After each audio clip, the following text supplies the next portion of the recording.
როგორ ვასწავლოთ ბავშვებს მარტივად, როგორ გადაიყვანონ ერთი სიდიდე მეორეში, ისე რომ არ შეეშალოთ და ეს ძალიან სწრაფად და მარტივად გააკეთოთ. პირველი რასაც ვასწავლეთ, ეს არის და ბავშვებმა იციან, რომ 1 კილომეტრში არის 1000 მეტრი, 1 მეტრში არის 10 დეციმეტრი, 1 დეციმეტრში არის 10 სანტიმეტრი და 1 სანტიმეტრში არის 10 მილიმეტრი. მაგალითად, როგორ გადავიყვანოთ 1 კილომეტრში, რამდენი დეციმეტრია ეს რომ გავიგოთ? ანუ კილომეტრი უნდა მოვიდეს დეციმეტრამდე. მათ შორის დაწერილი რიცხვები უნდა გადავამრავლოთ უბრალოდ ერთმანეთზე. 10-ზე გამრავლება კი ნიშნავს ამ რიცხვზე 1 ნულის მიწერას. ესე იგი 1 კილომეტრში იქნება არა 1000 მეტრი, არამედ 1 ნულს დავუწერ და გამიხდება 10000 და უკვე დეციმეტრი გამომივა ეს.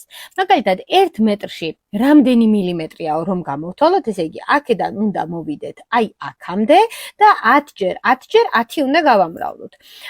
ეს იქნება ერთიანს მიეწერება 3 ცალი ნულიანი, რადგანაც 3 ცალი ნული გვაქვს მოცემული 10-იანებში და გამოგვივა რომ 1 მეტრში არის პირდაპირ 1000 მილიმეტრი. ან თუნდაც 1 კილომეტრში მაგალითად რამდენი სანტიმეტრიაო რომ გამოვთვალოთ, ესე იგი აქედან უნდა მოვიდეთ აქ.